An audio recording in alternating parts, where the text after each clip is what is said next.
Coming up on the show, we're going to break down all the Week 2 action in Rhode Island. We're going to preview some big-time Week 3 games where all the undefeated teams, all the 2-0 teams, are going to face off. So we'll have a lot of good games in Week 3 to look forward to. But first, we're going to break down Week 2. We have a full show, 4 analysts standing by, so we hope you enjoy the show. And really quick before we get to it, this episode is brought to you by Initial Response Restoration. They were at the games on Tuesday. Nick and team, they're great, and so they're sponsoring the podcast this season, so check them out on social media. We like to give them a shout out. But as Mario always says, his favorite part of the show, let's get to the theme song. Yeah. This is the legacy league. Tell me where your legacy be. Yeah. Week 2, the same teams that won in Week 1 ran it back and won again in Week 2, but it wasn't as easy as Week 1, I don't think. We definitely have a Lob City Rags game to talk about. We had some chirping to end the night between the Road Dogs and RI Warriors, so a lot of fun stuff to get to on the post-game show. Jess, Max, Matt, Aidan standing by. We'll get to them in a second. We're going to go out of order this week because it's only fitting. We start with our 8:30 game, and it is the defending champs, Lob City and Rags. Lob City wins by 12, but I did my homework, and we'll kind of get to that in a second. We're going to turn it over to the analysts right away, but Rags by 2 at the half, and then we're going to get into this big third quarter where Rags were up by as many as 9, and then I'll kind of pick it up from there. But let's go. We're all going to talk about this game, so Jessica, you can go first. And we were talking before we went on the air, but a highly intense game, a very competitive game. I mean, Aidan kind of said during the game like a playoff light type of game, and we had a little bit of taste of the playoffs in Week 2, and I think it was maybe like a 4 out of 10 on the playoff scale, but it was inching towards that playoff feel that we expect to see at the end of July and in early August. But Jess, what'd you see in this one? Lob City gets the win. I know I said that earlier, led by Hachi Amini's 30 and a big fourth quarter from him, but what'd you see from Lob City? Yeah, I mean, it definitely felt like a playoff-style game. Honestly, very unexpected for Lob City to be tied up for pretty much majority of the game. The Rags were just applying that pressure. Josh Perry, along with Charles Perry, I think they're brothers, they had a really good chemistry. They were just applying that pressure and putting it on Lob City, making that win a lot harder for them and keeping it tied up for a majority of the game. Very intense one to watch for sure, but ultimately Cody Crawford pulled ahead. Just really entertaining for being an analyst to watch. Lob City and Cody Crawford, yeah, those two things go together, right? And so we have some new faces on Lob City this season, but also some familiar faces. Almar Sabat has joined Nuri Mahmoud and some of those kind of returning players. We'll get to Hachi in a second, who did the post-game interview and really looked like game breakers Hachi, and I said it in the interview in that fourth quarter. Some mid-range jumpers, some threes. We're going to get to that fourth quarter. Matt, your first time kind of seeing a game like this, what'd you think and how Lob City was able to flip the script and finish the deal? No, the story. One of the stories from the first week I felt like was that Rags was a team that was sort of finding itself. Was sort of finding how they were going to work together and how that was all going to come together. And I think in the week second you saw a lot of players take a step forward, be more comfortable within the unit, and I think you definitely saw on the defensive end, especially in the beginning, they were frustrating to Lob City at times, especially in that first quarter. As the game goes on and as you get more quarters, that's pushed, as far as how well everyone can work together, and I think that sort of played in a role in Lob City as a unit that is more familiar with each other and has more of a sense of how people work together. It was not surprising to see them be a little bit more sturdy towards the end. However, what I would say about Lob City is I remember last week that they had a lot less players. I noticed a lot more players this time, and I wonder if that's going to be a struggle. If you have players coming in and out, different groups each week, can that be difficult, especially in the beginning of a game, to kind of find a rhythm and find your groove and figure out how everyone works together on a night-to-night basis with a lot of turnover like that? So those were kind of my two big takeaway from the thing. Some of the things that Rags did a lot better, and also seeing some of the things that worry a little bit about Lob City. They are the champs, but yeah, you never know. Yeah, you talk about team chemistry, right? That's a big thing. and then also about that consistency, right? So we've seen teams do this, and this is not a shot at anybody. We've seen teams do this for a half against Lob City, and like I said, Rags was up by 2 at halftime. It was a back-and-forth game in that first half. We're going to go to Max in a second after I do some of these stats, but Rags, we're up by 9 with 3:30 to go in the third, and so we're going to kind of throw it to Max to talk about that third quarter and what was happening during that run, and then we'll kind of pick it up from there because Lob City quickly erased that. But it's about doing it, for 2 quarters, 3 quarters, and then finishing the deal, and doing it for the entirety of a game is the tricky part. Doing it for a quarter is great, and Rags did it for 2.5, almost 3 quarters. And then it was that final quarter where they weren't able to withstand, that constant Lob City pressure that they apply. So we talked about Hachi Amini with 30, Cody Crawford with 26 and 10 rebounds, 3 of 15 from 3. So I know he wants more of those to fall. And Almar Sabat is so good. And that's what Cody said on the bench during that game as well. He's just so good. 19 points, 7 of 11 from the floor, 8 rebounds, 3 blocks, does it on both ends. We talked a lot about him in the playoffs. You can't talk enough about Almar Sabat because even though sometimes the stats aren't there, he doesn't care, the team doesn't care. He does everything for that team and is a very big part of Lob City's success last season and this season. For Rags, Josh Perry with 22, 8 of 18. So we kind of talked about how well he shot it last week. Not that, he kind of regressed to the median, but just a more normal game shooting for him, right? 8 of 18 isn't bad, 45%. But it isn't kind of how it felt last week where he was really hitting everything in that week 1 matchup. Clarence Brown with 15, Charles Perry with 12, and the rebounding edge went to Lob City. This thing is in my way. Turnovers were just about even, and it felt even. But Max, let's go to you. And so we teased it, right? That third quarter, I did my homework. I checked out the YouTube live stream, which all of you can go do because they're up there. It was a very close game at halftime, and you blink, and Rags has all the momentum, and they're up by 9 on the defending champs late, with 3.5 minutes to go in that third quarter. What did they do, Max, during that stretch to kind of build that lead? And it was quickly erased, not to, let's bring that up because that's important. But what did they do to build that lead and be successful? I think they just kind of optimized coming out of this halftime. It just seemed like they took advantage of the Rags. Like you said, building onto that momentum. They just played a steady defensive game, I felt like, through the first half, and they continued to stay strong. They were holding down the paint. You had Almar Sabat with 3 blocks. It was impressive, but they were able to get more of their shooting going on, more from the 3. It was an increasing and an improving status from Lob City. And so we talked about it. Lob trailed by 9 with 3 to go in the third, and then immediately erased it and were tied heading into the fourth quarter. And Lob City would never trail in that fourth quarter. Aidan, you've seen a ton of these games. You kind of knew the run was going to come, and so that there it was. Maybe not as quickly. Maybe you didn't expect it to come, but it was a 14-5 run to end the third. Once they were trailing by 9, they outscored them 14-5. Or 14-5 to end the third. And then it was Hachi Amini Aidan in that fourth quarter.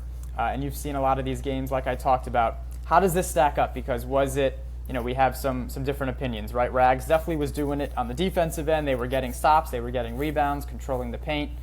They were making shots during that run, which helps, right? If you're going to make shots and your opponent kind of misses some, that's a good recipe to build on a lead. Was it just them making shots and not to, diminish what Rags did? But was it just kind of like that where then the game flipped back and it was always kind of going to be a wash? Or was there anything there, that you saw that allowed, this game to be as close as it was? So I just think, especially with Lob City, and Matt touched on it earlier, how they had more people than they have last week. And we know last year they only had 5 guys. And I think they weren't struggling, because I don't want to say they were struggling, because I don't think Lob really ever struggles. But defensively and offensively, it was a lot of misses and a couple of makes. And sometimes you just have to flip that. Nuri came in the second half, and it's kind of like, I know he's not the captain, but when Nuri's there, I feel like he spaces the floor, he can stretch the floor more, and get more plays for everything. But Cody had a little run at the end of the third, and I think that momentum just kind of kept building up. The Rags played a great game. They were pestering every single one of Lob City's players. The only player that was able to get open or stay open was Hachi, because I think Hachi can also create a lot of space, especially he jumps really high when he shoots, and he's pretty bouncy, so he can create space, and he's getting his groove with Lob City. Previous teams been on the game breakers with Gian, his buddy. Gian's hurt, unfortunately. But when you're putting a player like Hachi onto a new team like Lob, or an existing team like Lob, when he's joining that team and he can average 20 points a game, you have to figure out how to play within his strengths, especially with Lob City's other strengths. So they're good at shooting threes, but with Hachi they're even better at shooting threes, and they only took 28 threes, which was a lot compared to what they shot last year. But as long as they keep continuing to shoot threes and not stopping the defensive pressure and staying composed like they did, Lob City can be back in the championship. And let's just say one play sticks out in my mind, and it might have been in the third quarter. I don't think it was during that run, but it was kind of in that second or third quarter where it was definitely more even. And I want to get some of the names right here. So yeah, Josh Perry finds a cutter wide open, like in the half court. Like, it wasn't like a fast break, in the half court, and you can kind of see it from the scorer's table. He's on the left side of the court, like a one-handed back cut for a layup. And it wasn't a dunk, it was a layup. It's funny, it was a layup. But the guy was wide open. And it wasn't a fast break, like I said. It was in the half court, just a blown coverage. And at that point, you're like, because that's very unlike Lob City, right? And so you kind of get to the second half. And even during that run, I think that's part of the Nuri effect, right? And we can brand that if we wanted to. It's like, all right, we're not going to do that. Right, like if Rags is going to keep getting points, they're going to earn them, right? And they're going to have to make shots, and they did, but they're going to have to actually make contested shots. And we're not going to give up back cuts for uncontested layups here anymore. And I think that was a huge part of it as well. It always starts on defense, and I say that to a lot of people about this league, and they're like, yeah, sure, whatever. We'll see it next week, and we're going to keep teasing that. We're going to pick those matchups, so definitely stick around later in the show. We're going to put these guys on the spot, so some can be right and some can be wrong. It's going to be great. We're going to start the controversy early this season. So people will listen, and they'll know, Max, who you picked, so you better pick right, because then they'll see you next week, and they'll call you out. It's fun. It's all right. It's a good time. But yeah, we'll get there. But shout out to Rags, a good fight. They fall to 0-2, unfortunately, and next week, Rags gets the RI Warriors, and we'll get to that game in a second. So I'm in on that matchup as well. 2 0-2 teams. Someone will get their first win, but two teams who are trending in the right direction, that's for sure. And let's just do it, because that's a good segue here. The RI Warriors in a close game in Week 2 against the Road Dogs, just about until that fourth quarter, when then the Road Dogs were able to pull away. But let's talk about that one. 99-75, the Road Dogs get the win, a 26-8 fourth quarter run for the Road Dogs, and there you go. A 16-point edge in the fourth, and they win by 24, so it was within reach in the third, and then just a big fourth quarter. But 12 of 35 from three for the RI Warriors, Brendan Kekela with 22, and Shaq Ardrey led the way for the Road Dogs with 27. Anthony Lyons with 23. I think that's the quietest 23, and not even trying to be a douche in that way. I didn't realize he had 23 points until right now, and I was watching the game. So a quiet, in the nicest way possible, 23 points from Anthony Lyons. But hey, that's still 23 and 6. So shout out. Kevin Views with 20, and Ethan Austin with 12 for the players in double figures. Shout out Kevin Veter back to the RI Warriors with 21 and 9. And that was kind of the Kevin Veter kind of getting back to a lot of what we saw last season. The shot making, the creation. He had a poster dunk that you'll see on social media later this week. So we'll go back to Matt. The Road Dogs, another one of those 2-0 teams. The RI Warriors fall to 0-2. We know who the RI Warriors play next week. It is the Road Dogs and Lob City in Week 3, so that's what they have to look forward to. But Matt, in that fourth quarter, in that second half, what'd you like from the Road Dogs? Well, my first take of today was, talking about Rags, and on a similar vein with the RI Warriors, I felt like, they were able to mount sort of the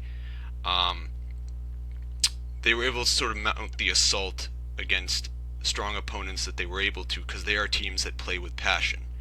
And, I really felt like, I said last week, I thought, Kareem Cooper was the best player of the day.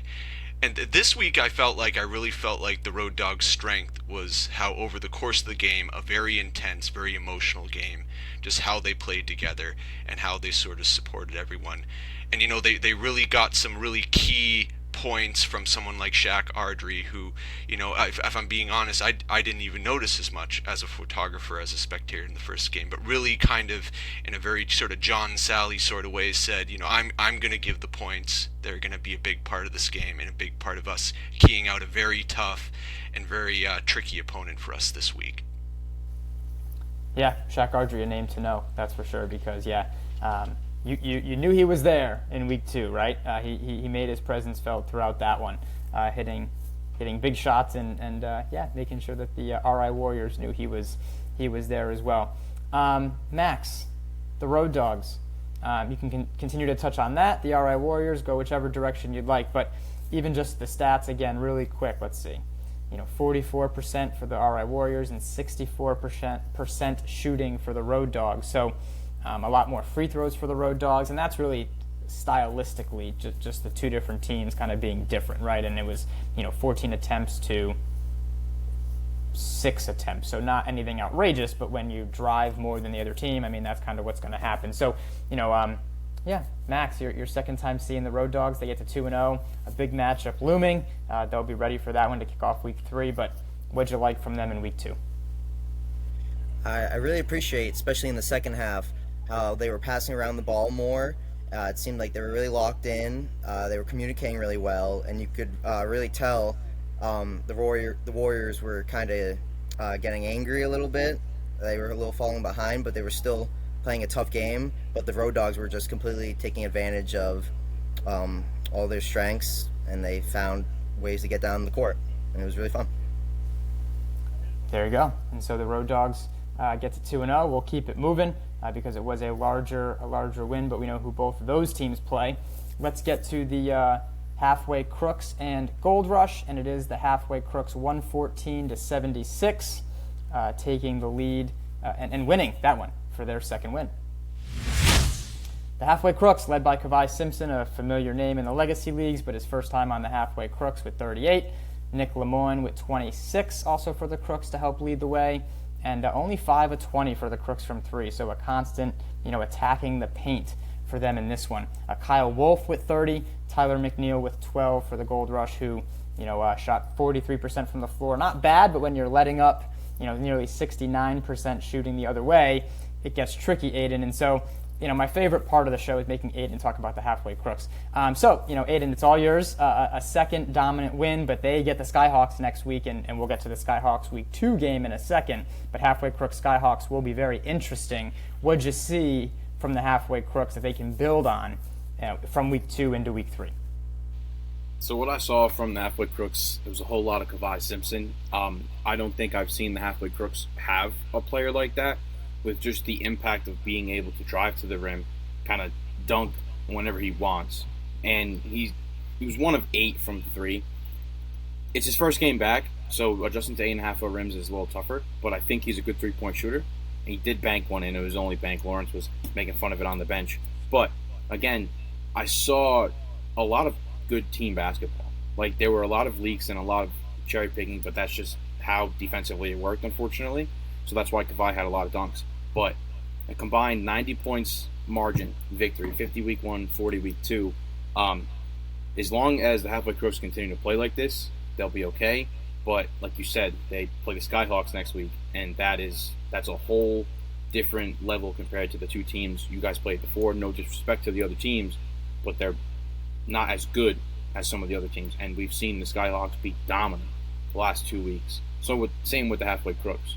I don't think it'll be a 40-point victory. Hopefully it's a closer game going the Crooks' way, but we'll see from here on out. And it's going to be a good matchup in week 3, but the Halfway Crooks with their 6 guys this week, missing David DePina, but you kind of think about now Kavai Simpson, David DePina, Nick Lemoyne, Jared Hansen, and we can name the whole team at that point, but now it's going to be, something's going, and it's that pace. That is the difference that Aidan talks about with those scoring totals for the Halfway Crooks. That pace and the ability to score, they're going to need that next week with the Skyhawks team that can also really, really do that. and score at the same pace. Let's get to the last game. I know we'll shut out Brandon Taylor with 10 of 36 from three. If they can make another couple threes, the Gold Rush, and kind of keep this game from getting out of hand. I think when they take on in week 3, it will be Gold Rush and Air Mambas. And so we'll talk about the Air Mambas against the Skyhawks in a second. But again, another very interesting week 3 game that I think will tell us a lot about all these teams. And I always like to do these different tiers, and I kind of talked about last week how it was maybe 3 teams and then 1 and then kind of 4. And I think it's almost splitting up and this is a credit to the Rags, like 3, maybe 3.5, depending on the halfway crooks. And then it's like another 2, because I think Rags is kind of proven they're right there. The Air Mambas maybe 2. So that's kind of like the next group. Like Crooks, where do they fall? And then it's like Rags and Air Mambas, and then it's Warriors and Gold Rush. And so all these teams play, and so we get to see how these teams match up against each other and how these tiers kind of shift. But every team makes the playoffs, and so that's the fun part about the Legacy Leagues. All right, Skyhawks 118, Air Mambas 78. Let's get to that one, our final matchup to talk about from week 2. Noah James made his Rhode Island League debut, played for the first time last summer, and is back with the new look Skyhawks. 33 for him, 9 rebounds, and 9 assists. Just another game for Noah James. Get used to it. So stuff in the stat sheet. Omar Rahman for a second week in a row, with another big game for the second week in a row. 36 points in week 2 and is now averaging 41 points per game on the season. So you can do the math on what that means he scored in week 1, but that's good. If you can be averaging that amount of points for any player, especially on a team like the Skyhawks, he's been their leader, just constantly getting whatever he wants, 18 and 23 from the field and 10 rebounds. So that's a problem for the rest of the league if those two are going to put up a combined 69 points consistently and efficiently. Stats are online, go check them out, but it was efficient. You can take my word for it. Jalen Benson with 15. They have these other, role players. Demoy Ennis, Jacob Joseph. I'm going to name the whole Skyhawks team, but these other guys then are hitting threes, and you're like, oh my God, we just got a stop. Noah missed once, and they get an offensive rebound and kick it out and hit a 3, and then you throw your hands up like, all right, well, if we're not going to get a rebound here, none of this matters, right? Especially against the Skyhawks, who are so good on the glass. For the Air Mambas, Chris Faig led the way with 25, Mario Valerio with 24 points and 6 threes, but it was 33-16 after the first quarter. Jessica's back. Let's see if she's ready to roll. We'll test it out. It's all good. Skyhawks, week 2. What did they do, Jessica, to impress you? Yes, all back. The Skyhawks, for me personally, I feel like are the team to beat. They just have a stacked roster. Like you were saying, mentioning basically every player on the team. Every single player plays a role. They got their dunkers, they have their 3-point shooters, they got the people who are just attacking the basket defensively and offensively. So, I mean, with a roster stack like that, it's really hard to get him down. When you got Omar Rahman, he had this spin move that I noticed, or he was playing around with his tricks because they were ahead a significant amount. He'd spin and dunk it in. It was just having a 10-point lead over that for majority of the game, which is really impressive to watch. Yeah, and we'll see more of the Air Mambas because 8 of 23 from 3. They got out-rebounded 43-22, and that seems about right. 19 offensive rebounds for the Skyhawks as well, which is a problem because those are all second possessions where the Air Mambas actually got a miss. They got, whether they forced it or not, and then were unable to get the ball going the other way because of those offensive rebounds. So, the Skyhawks size against the halfway crooks will be very interesting, but 2 experienced teams there for sure next week. Does anyone else want to talk about Air Mambas, Skyhawks, or can we get to week 3? Aidan, okay, that's all good. And Matt, we'll go around quick. All right, Aidan, go ahead. So I just want to say what I noticed with the Skyhawks is they didn't have Noah last week, right? So when you bring in someone and he scores 33, just fine, and Omar is still scoring 36, the fact that you can bring in another star caliber player and the team doesn't change, I think is going to be gold for the Skyhawks.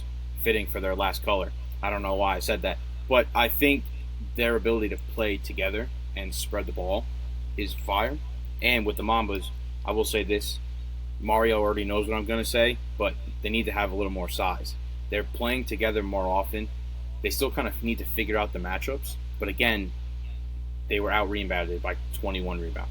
And when you lose the rebound battle that bad, you're not going to be able to come back. So they've been looking good this season. So hopefully next week they can build on that. But just wanted to give my little 2 cents on those teams. Yeah, next week we'll go to Matt quickly, and then we'll move on. But next week, the Air Mambas, we talked about it, get the Gold Rush. So 2 smaller teams, so that'll be a good matchup. And Rags and RI Warriors, we're going to make picks in a second. Matt, your quick impressions on Skyhawks, and then we're going to get to week 3. Yeah, all I have to say is when I did my power rankings this week, it really didn't change that much. The 2 things that changed were the halfway crooks moved up, and I had the Air Mambas move down. And that's not to say that they're not skilled. They have players on that team that are quite very skilled. But for me as like a spectator, I don't know this league very well. They seem like, for me, they're still the most dark horse of any team in the league. They clearly have skill. They clearly have players who can put up points, but I'm not quite sure how they fit in the league and how best to rank them yet. So they moved down nothing else, and I wasn't quite sure. I haven't seen them enough, and I wasn't quite sure, because there's definitely skill there. I wasn't quite sure where to sort of put them, and they're a team that I'm still interested to see how they'll do in their matchups. They're the team that I think I'm going to learn the most about. That's what week 3 is all about. Let's get it. All right, week 3. It's going to be my favorite game coming up. You don't want to miss this. They have no idea what's coming, Aidan. I can't wait. It's the one-word game. Get ready. All right, week 3. All right, so everyone, the one-word game this week is presented by Initial Response Restoration. Okay, here's how it works. You get to make a pick. So I'm going to say the matchup. We're going to go right in order. We'll start with Lob City and Road Dogs. I'll go around. I'll be like, Max, you're up. And what's going to happen is you're going to make a pick. So you pick a team, that doesn't count. And you get to give one other word about why you're picking that team. That's it. I don't want you to explain the damn word. That defeats the whole purpose of the game, right? You get one word. And then we get to think about what the heck you mean. But you're still making a pick. Got it? So the pick doesn't count towards your one word. You get one word describing why you picked the team you're picking. Okay, we're going to do each matchup. It makes it a little quicker. Get through this, but you still get to make picks and kind of explain it. And it's a challenge. It's fun. Don't repeat any words. I'll make fun of you. All right, here we go. Lob City, 2-0. Road Dogs, 2-0. Max, I put you on the spot. You're going first. So who do you have winning first that matchup? I'm going to go with Lob City. Okay, wait. Okay, and your one word. Blocks. Okay, blocks. Does he mean defense or maybe in the paint? Who knows? We'll never know because now that's it. Matt, who do you have winning that matchup? Lob City. Okay, and then your one word. Yep. Experience. Okay, interesting. So Aidan's out. You just took Aidan's word. Very good play. I like it. And both teams are experienced. So who knows what he means? We'll never know. Jessica, who do you have winning? I'm going to go Road Dogs. Oh, no. In my word? Okay, all right. And your one word? Height. Mm-hmm. Okay, I like it. She's not talking about height of the rim because both rims are the same height, so that's good. We got that. All right, Aidan? Lob City. Hachi. Not a word, a name. It's okay. Hachi. All right, there you go. Yeah, we got it. Yeah. We'll see how that works for Road Dogs matching up against all those players in both ways, both teams. Those matchups will be great. All right, at 7:30 in Week 3, Skyhawks and the Halfway Crooks. We'll kind of flip it around. Matt, who do you have winning that one? Halfway Crooks. Mm-hmm. And Firepower.